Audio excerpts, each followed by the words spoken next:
Start करते हैं integration.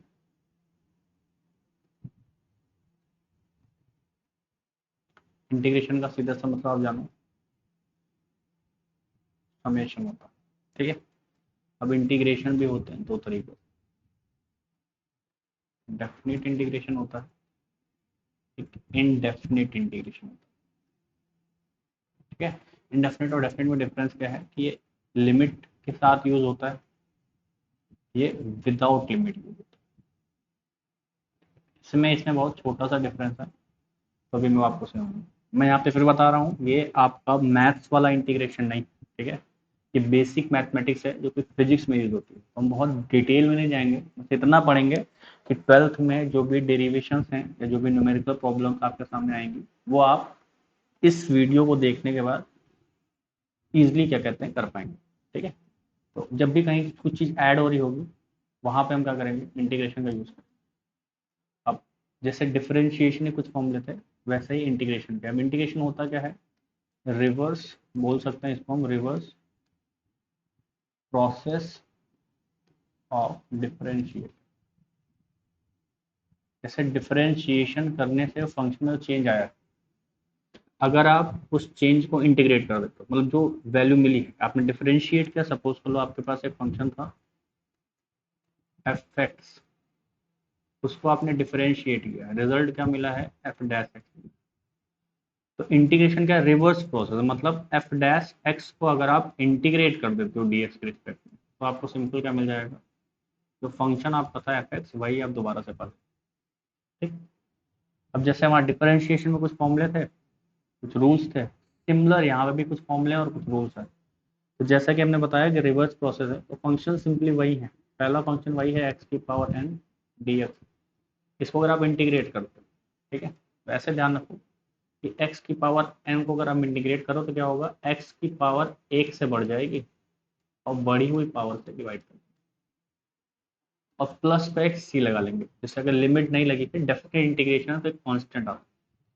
ऐसे इंटीग्रेशन ऑफ अगर हम साइन एक्स करें, तो आप याद करो साइन एक्स उसमें किसका होता था, कॉस एक्स का होता था माइनस साइन एक्स, तो साइन क्या हो जाएगा, माइनस का कॉस एक्स और प्लस का सी। इंटीग्रेशन ऑफ कॉस एक्स करेंगे तो सिंपली क्या हो जाएगा, वो साइन एक्स हो जाएगा, प्लस का सी तो आएगा ही आएगा। इंटीग्रेशन ऑफ अगर हम सेक स्क्वायर एक्स करते हैं, ध्यान देना, तो वहां पे आप थोड़ा सा रिकॉल करो, डिफरेंशिएशन में tan एक्स का होता था सेक स्क्वायर, यहाँ पे सेक स्क्वायर एक्स का क्या हो जाएगा, tan एक्स प्लस, ये सारे फॉर्मूले रिवर्स हो गए, बस और कुछ, sec x tan x d x जो है उसका हो जाएगा sec x plus C. Integration of cosec square x का हो जाएगा माइनस का कॉट एक्स, और integration of cosec x cot x का हो जाएगा माइनस का कोसेक एक्स, और प्लस का सी तो आना ही आना है, वो ध्यान रखना। अब ऐसे देखो यहाँ पे माइनस के कॉस एक्स का डिफरेंशियल क्या होता है, साइन एक्स का डिफरेंस होता है कॉस एक्स, टैन एक्स का क्या होता है sec square x, sec x का क्या होता है sec x tan x, cot x का डिफरेंशियल क्या होता है माइनस का कोसेक स्क्वायर एक्स, यहाँ पे माइनस कॉट एक्स क्या हो जाएगा कोसेक स्क्वायर एक्स। ठीक, तो ये सिंपल से कुछ फॉर्मूले, ऐसे आप चाहो तो और रिकॉल कर सकते हो। वहाँ पे क्या था, वन बाई एक्स किसका डिफरेंशिएशन होता था, लॉग एक्स का, तो वन बाई एक्स का इंटीग्रेशन क्या हो जाएगा, लॉग एक्स बेस। और एक और देखें, e की पावर डी एक्स का क्या होता है, e की पावर एक्स। ठीक है, तो ये सिंपल से कुछ फंक्शंस होंगे और उनके इंटीग्रेशन होंगे। अब अच्छा, ये वैल्यू आपको आनी चाहिए। जल्दी से कुछ एग्जांपल देख लेते हैं।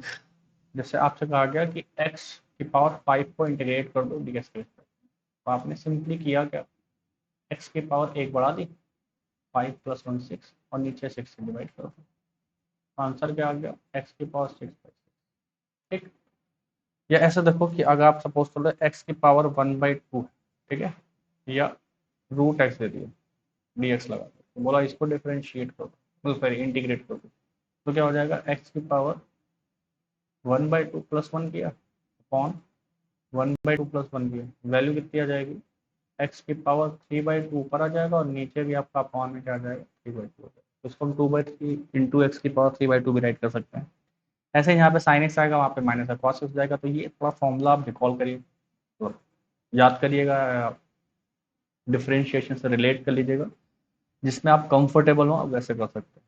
ठीक है, थोड़ा सा आगे बढ़े। ठीक है, तो रूल्स की बात कर लेते हैं। जो रूल्स हैं यहाँ पे, ठीक है, जितने वहाँ पे थे वो नहीं है, बस थोड़े बहुत रूल्स है, वो रूल्स समझ लो आप बस सिंपल। जैसे सपोज कर लो आपको अगर एफ एक्स है प्लस माइनस जी एक्स है, इसको आप इंटीग्रेट करना चाहते हो, जैसा वहां पे था सिमिलर वैसा ही यहाँ पे। मतलब क्या करेंगे, इंटीग्रेशन एफ एक्स कर लेंगे डी एक्स के रिस्पेक्ट में, प्लस इंटीग्रेशन जी एक्स कर लेंगे डी एक्स के रिस्पेक्ट में, और फिर दोनों को इंडिविजुअली ऐड या सब्ट्रैक्ट कर देंगे। तो हमको अगर ऐड कर रहे होंगे तो यहाँ पे ऐड हो जाएगा, सब्ट्रैक्ट करेंगे तो यहाँ सब्ट्रैक्ट हो जाएगा। ठीक, एक वहां पे था कांस्टेंट टाइम्स अगर एफ एक्स है, उसको आप इंटीग्रेट करना चाहते हो, तो वही तरीका यहाँ भी, कांस्टेंट बाहर आ जाएगा, फंक्शन इंटीग्रेट हो जाएगा। ठीक, और ये बेसिक यहाँ पे दो है।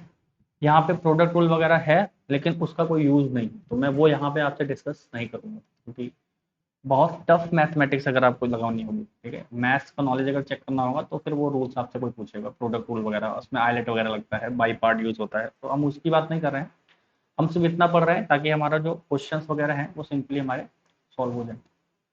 तो ऐसे ध्यान रखना है। और एक पार्ट होता है इसमें सब्सटीट्यूशन, सब्सटीट्यूशन होता है, तो वो मैं आपको हल्का सा सिखा देता हूँ। जैसे अगर आपको कहीं पर दे दिया साइन 4x+5 को इंटीग्रेट करना, ठीक है, तो मैं ऐसे ध्यान रखो कि यहाँ पे मैं 4x+5 को मानूंगा कि ये t है।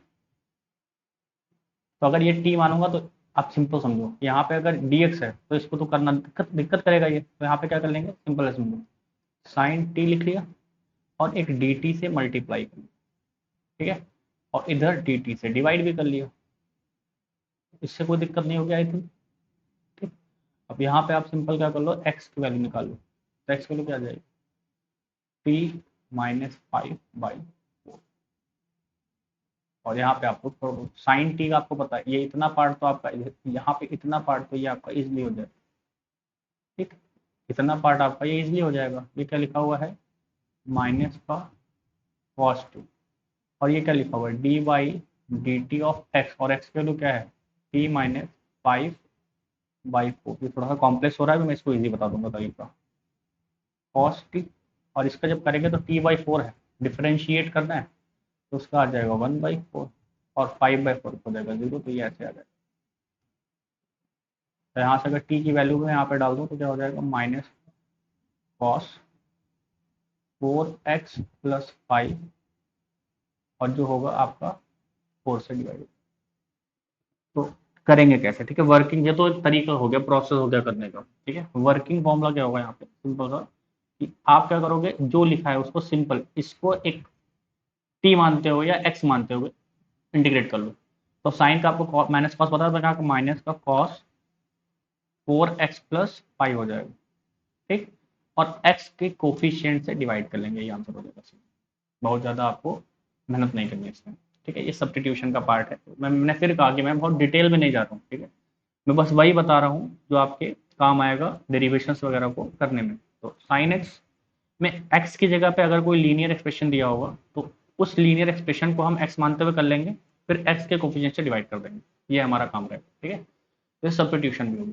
तो ये कुछ बेसिक रूल्स हैं जो आपको आने चाहिए। जैसे इस पर कुछ क्वेश्चन कर लेता हूँ मैं सिंपल, जैसे आपसे कह दिया कि इंटीग्रेट करो e⁻x 5x² प्लस sec²x, किसके रिस्पेक्ट में, dx के रिस्पेक्ट में। तो आपने वही किया, इंटीग्रेशन e⁻x dx, बस यहाँ पे 5 कॉन्स्टेंट्स को बाहर निकाल लिया, x² dx integration sec²x dx, e⁻x का हो गया e⁻x, 5x² का हो जाएगा 2x, प्लस sec²x का हो जाएगा 10। और क्योंकि यहाँ पे लिमिट नहीं लगी हुई तो कांस्टेंट लगा देंगे, पीछे भी आप चाहो तो यहाँ पे कांस्टेंट लगा। ठीक है, ये ध्यान रखना है आपको, बस एकदम आसान सा है, फॉर्मूला याद है तो फिर करने में कोई प्रॉब्लम हमारे ख्याल से होनी नहीं चाहिए। अच्छा, ये डेफिनेट था, लिमिट नहीं लगी हुई, अब थोड़ा सा समझ लो, सॉरी ये इनडेफिनेट था, लिमिट नहीं लगी हुई है तो मतलब क्या है, ये इनडेफिनेट का पार्ट, इनडेफिनेट का पार्ट है। ठीक है, डेफिनेट में क्या होता है कि लिमिट लगा देते हैं, सपोज को आपसे कहा गया कि ए से बी के बीच में आप फंक्शन एफ एक्स को इंटीग्रेट, और आपने क्या देखा कि फंक्शन एफ एक्स का जो इंटीग्रेशन आता है डीएक्स के रिस्पेक्ट में वो कैपिटल एफ एक्स आता है। अच्छा, यहाँ तो काम आप इंडेफिनिट से ही कर सकते हैं, तो ये तो आपने करना सीखा ही है। अब ये लिमिट का यूज क्या वो समझ लो बस।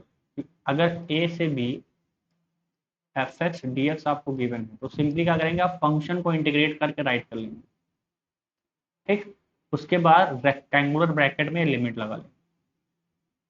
नेक्स्ट स्टेप क्या होगा कि एक बार अपर लिमिट पुट करेंगे तो ये आ जाएगा एफ ऑफ बी, एक बार लोअर लिमिट पुट करेंगे तो आ जाएगा एफ ऑफ ए, और बीच में लगा देंगे माइनस का साइन और ब्रैकेट क्लोज कर देंगे, यही आंसर। एक एग्जांपल से इसको समझते हैं, थोड़ा सा क्लियर होगा। जैसे सपोज कर लो आपसे कहा गया 5x की पावर 4 है, इसको इंटीग्रेट कर दो 1 से 2 के बीच में dx के रिस्पेक्ट। तो आपने क्या किया, 5 को बाहर निकाल लिया, इंटीग्रेशन का साइन लगाया, x की पावर 4 dx लिखा और लिमिट लगा दी,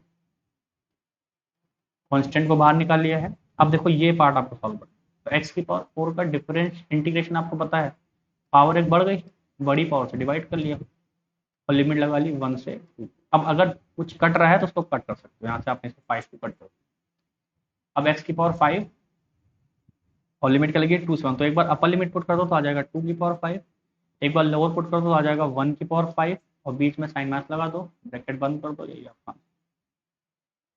एक क्वेश्चन और कर लेते हैं, थोड़ा सा क्लियर हो जाएगा लिमिट वाला पार्ट। सपोज कर लो 0 से 1 के बीच में आपसे कह रहा है इंटीग्रेट करना है, क्या ले लूँ मैं, e की पावर x को मान लेता हूँ, ठीक है। तो आपको पता है e की पावर x का इंटीग्रेशन e की पावर x ही होता है। लिमिट लगा दी 0 से 1, एक बार 1 पुट कर लेंगे e की पावर 1 हो जाएगा, एक बार 0 पुट करेंगे तो e की पावर 0 हो जाएगा, बीच में साइन माइनस लग जाएगा, आंसर आ जाएगा e माइनस 1। एक क्वेश्चन थोड़ा सा अच्छा ले लेते हैं। सपोज कर लो 5x² प्लस 10x माइनस का cos x, इसको इंटीग्रेट करना है 1 से 2 के लिए, ठीक है। ये आपका dx है। तो सिंपली करना क्या है कि पहले तो वही ब्रैकेट ओपन कर लो, या एक तरीका ये भी है, ब्रैकेट ओपन मत करो, फंक्शन को इंटीग्रेट कर लो, जो जो इंटीग्रेशन आपको आता है। तो यहाँ पे देखो क्या है, 5 कांस्टेंट है, बाहर आ जाएगा, x² का हो जाएगा x³ प्लस 10 कांस्टेंट बाहर आ जाएगा, x का हो जाएगा x²/2, cos x का आपको पता है sin x हो जाएगा। तो ये मैंने इंटीग्रेट कर लिया साथ में, सारा अलग अलग नहीं किया, एक साथ ही कर लिया, ठीक है। अब अलग अलग करके भी यही आने वाला है रिजल्ट, तो आप चाहो तो मैंने थोड़ा शॉर्टकट अपनाया है, आप 5x² का अलग से कर लो, 10x का अलग से कर लो, बस यही आएगा वैल्यू, रख दो और लिमिट लगा दो फिर 1 से। एक बार 2 पुट करो तो क्या आ जाएगा, 5 2^3 प्लस 2 से 5 हो जाएगा, तो 5 2 माइनस साइन 2, माइनस लगाओ फिर 1 पुट कर दो, तो 5/3 1^3 plus 5 into 1² minus sine into 1 मतलब साइन 1, और ऐसे यही आपका आंसर। मैं मान के चल रहा हूँ कि इंटीग्रेशन वाला पार्ट भी आपको क्लियर होगा। अच्छा, प्रॉब्लम ज़्यादा हो रही है तो यही वीडियो आप 1-2 बार और देख लो, ठीक, स्पीड में करके देख लो, तो कॉन्सेप्ट आपको क्लियर हो जाएगा। बस यही क्लोज करते हैं इसको।